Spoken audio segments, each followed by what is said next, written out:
राजनीतिक ट्विस्ट दिया जा रहा है, ये बेहद दुर्भाग्यपूर्ण है। और अब कांग्रेस के शासनकाल की बात करें तो इनके घोटालों की लंबे लिस्ट है। वो कॉमनवेल्थ 2G 3G 4G, इनके जीजाजी, वो लंबे लिस्ट है, उसको दोहराने की आवश्यकता नहीं है। तो कांग्रेस के लिए भ्रष्टाचार जो है वो शिष्टाचार बन गया है। और शरीफ जी, हाल के वर्षों में हमने पहली बार देखा कि जन मुद्दों को छोड़कर एक राष्ट्रीय पार्टी धरना प्रदर्शन कर रही है भ्रष्टाचार के साथ खड़े होकर।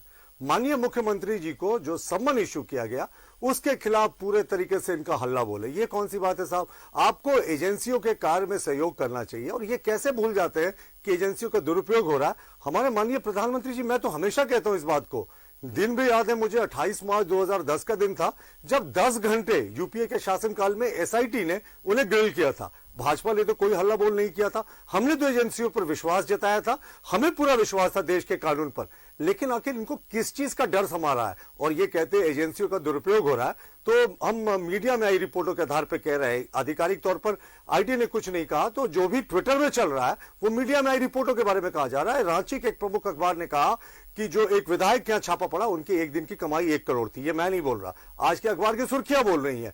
एक दूसरे अखबार ने कहा कि उनके एक सहयोगी के यहाँ जो छापा पड़ा है वो इतना नोट मिला 2 बोरों में कि उसमें नोट छापने की, नोट गिनने की मशीन आई हुई है। तो साहब, अगर ईडी के छापे पड़े, सीबीआई के छापे पड़े, रिकवरीज हो रही है। आप देखें, एक आईएएस अधिकारी के जो सीए थे उनके घर 25 करोड़ की रिकवरी होती है। मुख्यमंत्री के विधायक प्रतिनिधि के सहयोगियों के घर 10 करोड़ रुपए के आसपास की रिकवरी होती है। तो रिकवरीज होती है, पैसे की जब्ती हो रही है। और एक मैंने पहले भी कहा, एयरक्राफ्ट साइज का पानी का जहाज सीज किया जाता है जिससे इलीगल तरीके से ये पत्थरों को भेजा जाता था बांग्लादेश और दूसरी जगह पे। तो इसमें किसी को ऑब्जेक्शन होने की क्या जरूरत है? प्रधानमंत्री नरेंद्र मोदी जी ने जब मुख्यमंत्री रहते इस तरीके से एसआईटी को 10 घंटे एक दिन में फेस किया था, कभी भारतीय जनता पार्टी ने उस पर ऑब्जेक्शन नहीं किया था। लाल कृष्ण आडवाणी जी ने जब सीबीआई इंक्वायरी फेस किया था राम जन्मभूमि केस में, कोई धरना प्रदर्शन नहीं हुआ था। साहब, हमें कानून पर विश्वास था। जब मुरली मनोहर जोशी जी सीबीआई दफ्तर में गए थे राम जन्मभूमि और जानावाला केस में, तो हम लोगों ने चू से चाह नहीं की थी, क्योंकि हमें देश का कानून पर विश्वास था और हमारे पास कुछ छिपाने को नहीं था। लेकिन क्या हो गया है कि आज यूपीए का जो गठबंधन है काफी कुछ छिपाता हुआ दिख रहा है। अब जो भ्रष्टाचार के मामले, जो रिकवरीज हुई पैसे की, आप इसको कैसे नकार सकते हैं? कहीं ना कहीं तो बहुत बड़ी गड़बड़ी हुई है, तभी तो ये रिकवरीज हो रही है। और ईडी जो एक एजेंसी थी, जो इसका गठन कांग्रेस के शासनकाल में हुआ था, पर इन्होंने इसे टूथलेस टाइगर बनाकर रखा था। इसको शक्तियां 2018 में सीजर, रेड और डिटेंशन की हमारी सरकार ने दी। उसके बाद से 1 लाख करोड़ रुपए का इनलीगल पैसा सर्च जो है वो सीज हुआ। तो ये क्या भी हवे से आ गया? देखिए, कानून को अपना काम करना चाहिए और करप्शन को पॉलिटिक्स और किसी दल विशेष के नजरिए से नहीं देखना चाहिए। ये जो देश को लेकर, देखिए, माननीय मुख्यमंत्री जी पूरे प्रदेश के मुख्यमंत्री होते हैं, मेरे भी मुख्यमंत्री हैं और मैं अपेक्षा करता हूं कि मुख्यमंत्री जी निष्पक्षता से कार्य करें। लेकिन जिस तरीके से उन्होंने सत्ता में आते ही कहा था कि पूर्व मुख्यमंत्री सहित तमाम मंत्री जो है 3 महीने के भीतर जेल जाएंगे, मुझे लगता है एक मुख्यमंत्री को यह शोभा नहीं देता, क्योंकि उन्हें तथ्यों तक जाना चाहिए। एजेंसीज उनके पास है, एजेंसी से काम करवा लेते, उसके बाद करते। 3 महीने क्या, 3 वर्ष बीत गए, इन्हें कुछ नहीं मिला। और मैंने पहले भी कहा था कि टी शर्ट और टॉफी घोटाले की बहुत चर्चा हुई थी कि इसमें करोड़ रुपए खा लिए गए। लेकिन विधानसभा के शीतकालीन सत्र में 2021 के जनवरी में माननीय मंत्री जी का, आलमगीर आलम का लिखित जवाब सदन में आया था। मैं आपके चैनल में ऑन रिकॉर्ड कह रहा हूं कि ऐसा कोई घोटाला नहीं हुआ। तो देखिए, कहने की बात कुछ और होती है, एजेंसीज इनके पास है, एसीबी इनके पास है, पुलिस इनकी है, पूरा सरकार इनका है, माइनिंग डिपार्टमेंट इनका। अगर कोई घोटाला हुआ तो 3 वर्ष इनके पास काफी समय था कुछ भी इन्वेस्टिगेशन कराने के लिए।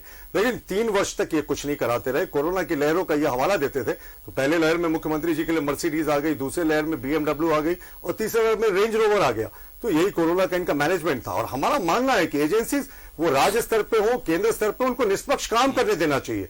आपके पास 3 वर्ष का अच्छा समय था। देखिए, आपको आदिवासी मूलवासियों ने चुनकर भेजा था कि आप एक आदिवासी मूलवासियों की सरकार देंगे, लेकिन आपके लिए आदिवासियत का मतलब सिर्फ और सिर्फ अपना परिवार रह गया। तब मैं रिपीट नहीं करना चाहूंगा कि मुख्यमंत्री ने अपने किन किन परिजनों को जमीन अलॉट किया, लेकिन काश मुख्यमंत्री जी ने उस मैंडेट का सम्मान किया होता और जिन लोगों ने उन्हें चुनकर भेजा था, समाज के अंतिम पायदान पर खड़ा आदिवासी मूलवासी, उनके हकों की बात की होती तो हमें ये अच्छा लगता। लेकिन अफसोस, ये सिर्फ घोटाले और स्कैम्स की सरकार हो गई। और अब जैसे एजेंसियों को पुख्ता सबूत मिल रहे हैं, उनके जांच का दायरा बढ़ रहा है और जांच आगे बढ़ रही है, तो उसके बाद बाहर पोस्टरिंग लेना और ईडी को बीजेपी से बराबर कहना, मुख्यमंत्री का कहना अरे ईडी को है तो आइए अरेस्ट कीजिए, और उसके 3 घंटे के बाद मुख्यमंत्री खुद पत्र भेजकर तीन तीन हफ्ते का समय ले लेते हैं। तो मुझे लगता है इस दो तरीके का राजनीति नहीं करना चाहिए, एजेंसीज को अपना काम करना देना चाहिए। देखिए Sharif ji, law of the land is supreme. आप कितने भी बड़े क्यों ना हो, कानून के सामने सब लोग बराबर होते हैं। माननीय मुख्यमंत्री जी को भी कोऑपरेट करना चाहिए, इस तरह पब्लिक पोस्टरिंग नहीं करनी चाहिए। और जो उन्होंने राहुल गांधी और सोनिया गांधी का हवाला दिया, तो दोनों नेशनल हेराल्ड केस में बेल पर बाहर है। तो इस तरीके की बातें नहीं करनी चाहिए, कोऑपरेट करना चाहिए। संवैधानिक पद पर है, बड़े पद पर है, उनको नजीर पेश करनी चाहिए, लेकिन यहां तो वो अपने कार्यकर्ताओं को उकसाते हुए। शरीफ जी, सबसे पहले मैं आपको एक बधाई दूं, एक अच्छा डिबेट हो रहा है। बहुत बहुत दिनों के बाद हम लोग एक अच्छे डिबेट में हिस्सा ले रहे हैं और अच्छा लग रहा है। देखिए, मैं भी आता हूं गवर्नर साहब के पास, जब हम लोगों ने शिकायत की थी कि माननीय मुख्यमंत्री ने माइनिंग मंत्री रहते हुए खुद माइनिंग लीज को अपने नाम पर अलॉट किया था, तो ये ऑफिस ऑफ प्रॉफिट और सेक्शन 19 एक रिप्रेजेंटेशन ऑफ पीपुल्स एक्ट 1951 का उल्लंघन है और मुख्यमंत्री जी की सदस्यता जानी चाहिए। गवर्नर साहब ने क्या किया था, इलेक्शन कमीशन को वही सारे डॉक्यूमेंट्स भेज दिए थे। इलेक्शन कमीशन ने उन्हीं सारे डॉक्यूमेंट्स को चीफ सेक्रेटरी झारखंड से सत्यापित करके मंगवाया और अपना ओपिनियन गवर्नर को भेज दिया। अभी मैं सुन रहा था तनुज खत्री जी को, विद्वान प्रवक्ता है जेएमएम के, उन्होंने कहा उसी ऑर्गेनाइजेशन से राज्यपाल ने सेकंड ओपिनियन के लिए भेजा। राज्यपाल ने सिर्फ इतना कहा है कि मैं सेकंड लीगल ओपिनियन ले रहा हूं। देखिए, राज्यपाल का इलेक्शन कमीशन का उन्होंने कहीं नाम नहीं लिया। जो उन्होंने लीगल ओपिनियन लिया, उन्होंने कहा मैं सेकंड लीगल ओपिनियन ले रहा हूं। इनको कैसे पता कि ये चिट्ठी इलेक्शन कमीशन के पास गई? कहीं गवर्नर हाउस के प्रेस रिलीज में कहीं ये बात का जिक्र नहीं था। उन्होंने कहा सिर्फ सेकंड लीगल ओपिनियन ले रहे हैं। हो सकता है किसी सेकंड कानून विशेषज्ञ से वो ओपिनियन ले रहे हो। देखिए, गवर्नर साहब की इस मामले में प्रशंसा करनी चाहिए कि वो अपने कॉल ऑफ ड्यूटी, अपने लाइन ऑफ ड्यूटी से आगे बढ़कर गए। वो चाहते तो पहले ओपिनियन पर ही जो ओपिनियन आया था वो कार्रवाई ले लेते, लेकिन बहुत फेमस कहावत है ना, सिर्फ इंसाफ होना नहीं चाहिए, इंसाफ को इस तरीके से होना चाहिए कि लोगों को भी लगे इंसाफ हो। तो राज्यपाल ने अपने कार्यक्षेत्र से आगे बढ़कर एक सेकंड लीगल ओपिनियन लिया है, ताकि कल कोई की दुविधा ना हो और कल कोई ये ना उंगली उठाए। तो ये बहुत बड़ा नजीर पेश किया उन्होंने। मुझे लगता है राजभवन ने एक अनुकरणीय उदाहरण पेश किया। ये चाहते तो पहले ओपिनियन पे ही एक्ट हो जाता। और हमने कहा ना, माननीय मुख्यमंत्री जी ने भी जनता को संबोधित करते हुए कहा कि अरे पहला ओपिनियन में क्या आया है हमको सब पता है, सदस्यता जाएगी। और हम अभी भी कह रहे हैं, आपके चैनल में भी बैठकर कह रहे हैं कि मुख्यमंत्री जी की सदस्यता जानी तय है। ये हम इसलिए कह रहे हैं क्योंकि हमने जो सबूत दिए इलेक्शन कमीशन के सामने या गवर्नर के सामने, बड़े पुख्ता सबूत है। तो इलेक्शन कमीशन में इस मामले पर दलीलें हुई थी और हमें बड़ा स्ट्रॉन्ग केस है हमारा कि ऐसा कोई दूसरा उदाहरण नहीं है। मुख्यमंत्री जी के पक्ष का कहना था कि हमने माइनिंग लीज ले लिया साहब, लेकिन सरेंडर कर दिया, माइनिंग नहीं हुआ। हमारे पक्ष के वकीलों का कहना था साहब ये तो वही बात हुई कि आपने चोरी कर लिया, लेकिन चोरी का सामान बांटने से पहले वापस मालिक को लौटा दिया जिसके यहां से चोरी की। तो क्या चोरी की धारा नहीं होती? तो इस तरीके की बातें मुझे लगता है गवर्नर साहब की इसलिए बात का अप्रिसिएशन करना चाहिए। और जिस तरीके से केंद्रीय एजेंसियों को टारगेट किया जा रहा है, जिस तरीके से उनके बारे में आंदोलन किया जा रहा है, मुझे लगता है यह सुखद संकेत नहीं है। इन्वेस्टिगेशन होने दीजिए ना साहब। आप पहले से कैसे इस नतीजे पर पहुंच जाते हैं कि केंद्रीय एजेंसियां जो हैं वो कुछ करेंगी? जब तक साक्ष्य नहीं मिलेगा तो क्यों ऐसा होगा? और मुख्यमंत्री के 3 करीबी लोग आज सलाखों के पीछे है और 1000 करोड़ का स्कैम हुआ। कहते हैं किसी थाना क्षेत्र में कोई घटना हो, कोई आपराधिक वारदात हो, तो उस क्षेत्र के थानेदार को तो पता चल ही जाता है। साहब, साहिबगंज में एक बड़ा पानी के जहाज से पत्थर का इलीगल ट्रांसपोर्टेशन होता रहा। क्या साहिबगंज के डीसी को पता नहीं था? एसपी को पता नहीं था? क्या रांची में बैठे जो हुक्मरान थे उनको पता नहीं था? बिना उनके रजामंदी के ये एयरक्राफ्ट साइज का, कैरियर साइज का पानी का जहाज लगातार चलता रहा इलीगल रूप से और किसी को पता नहीं था। 1000 करोड़ का माइनिंग स्कैम हो गया इस प्रदेश में और किसी को पता नहीं था। 25 करोड़ रुपए की नकद की रिकवरी होती है, किसी का 10 करोड़ की रिकवरी होती है और 100 करोड़ के आसपास के संपत्ति का विवरण होता है। ये ईडी के ऑफिशियल प्रेस रिलीजेस का मैं हवाला दे रहा हूं। तो क्या इसमें करप्शन नहीं दिखता? मुझे लगता है करप्शन को राजनीतिक चश्मे से नहीं देखना चाहिए। करप्शन एट हाई प्लेसेस, ये मोदी जी का इंडिया है, इसमें करप्शन एट हाई प्लेसेस बिल्कुल बर्दाश्त नहीं है। हाउएवर हाई यू नहीं है, however high you may be, this is Modi's India. Ultimately the long arm of law will get to you. कर रहे हैं जो 1000 करोड़ का, 25 करोड़ का, वो तमाम लोग सलाखों के पीछे है प्रतुल जी। जी बिल्कुल, इसीलिए मैंने कहा ना कि इन्वेस्टिगेशन होता है तो जैसे जैसे सबूत मिलते हैं वो चीजें आगे बढ़ती है। आप बताएं कि अगर किसी ने अपहरण का केस किया और पुलिस मौका वारदात पर पहुंचती है, उसे खून के धब्बे मिलते हैं, पुलिस आगे जाती है तो लाश मिलती है, तो क्या ये सिर्फ अपहरण का केस होकर रह जाएगा कि उस पर हत्या का मामला भी दर्ज होगा? तो जैसे जैसे एजेंसियों को साक्ष्य मिल रहा है वो जांच आगे बढ़ रही है। जांच को आप आगे बढ़ने दें, जांच में क्यों हस्तक्षेप कर रहे हैं? कहीं ना कहीं आप जांच में हस्तक्षेप करके एक नया राजनीतिक डिस्कोर्स शुरू करके, एक कहीं नया नैरेटिव शुरू करके पूरे जांच को भटकाने की कोशिश कर रहे हैं। यानी आपके पास छिपाने को ज्यादा है और बताने को कम।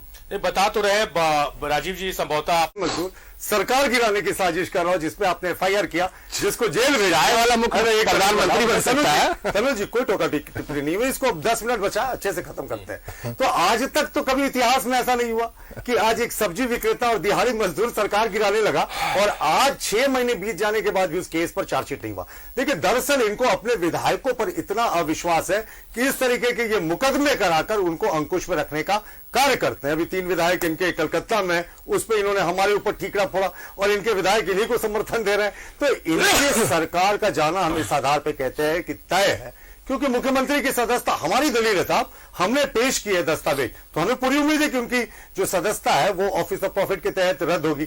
लेकिन जो ईडी का इन्वेस्टिगेशन है वो एक डिफरेंट मैटर है, वो सिर्फ 1000 करोड़ का। राजीव जी की बातों से मैं बिल्कुल सहमत हूं कि उन्होंने सही कहा कि वो राजनीति में आए, कमंडल लेकर नहीं आए, वो ट्रक लेकर आए साहब, हाईवा लेकर आए। जितना पत्थर मिनरल झारखंड का वो बांग्लादेश और बिहार बेचने के लिए आए। यही इनके राजनीति की सुचिता है। और ऐसे भी कांग्रेस का पुराना रिकॉर्ड रहा है।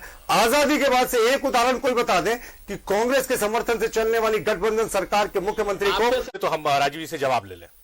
बिल्कुल, मैंने तो यही कहा कि कांग्रेस जिस पार्टी के साथ रहती है, सरकार बनाती है, तो उसके अलावा किसी दूसरे भस्मासुर की आवश्यकता नहीं होती। क्योंकि मैंने कहा ना, कोई आजादी के बाद से एक सरकार बता दे, गठबंधन का सरकार, जिसको कांग्रेस ने समर्थन दिया हो और दूसरे दल का मुख्यमंत्री हो, उसने अपना टेन्योर पूरा किया।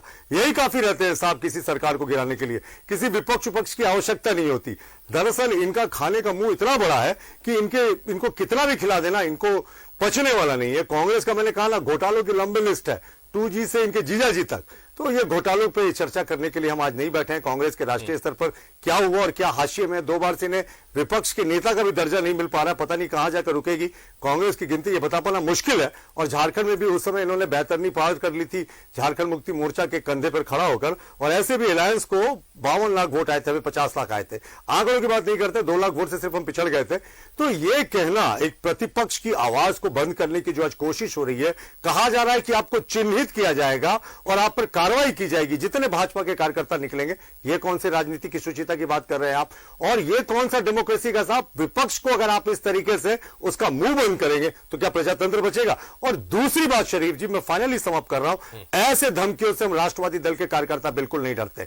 मैंने तो कह दिया राजीव जी, मैं भी धरना प्रदर्शन में शामिल हो रहा हूं, इससे बड़ा क्या प्रूफ होगा? हमारे भी ऊपर भी केस करवा दी। ऐसे भी आप लोगों ने बीजेपी के तमाम नेताओं के ऊपर जो विधानसभा का घेराव था, नमाज स्थल का केस करवा ही दिया था। तो केस करवाएं, जितने तमाम टॉप लीडर, हमारे प्रदेश अध्यक्ष जी, हमारे बाबूलाल जी, रघुवर जी, जितने लोग हैं सब शामिल होंगे। सबको चिन्हित कीजिए, सबको केस कराइए, सबको जेल भेजिए, कोई अंतर नहीं पड़ने वाला। लेकिन इस सरकार के खात्मे तक हमारी लड़ाई जारी रहेगी, क्योंकि झारखंड बहुत लूट लिया गया, अब हम और लूटने नहीं देंगे। राजीव जी, मुख्यमंत्री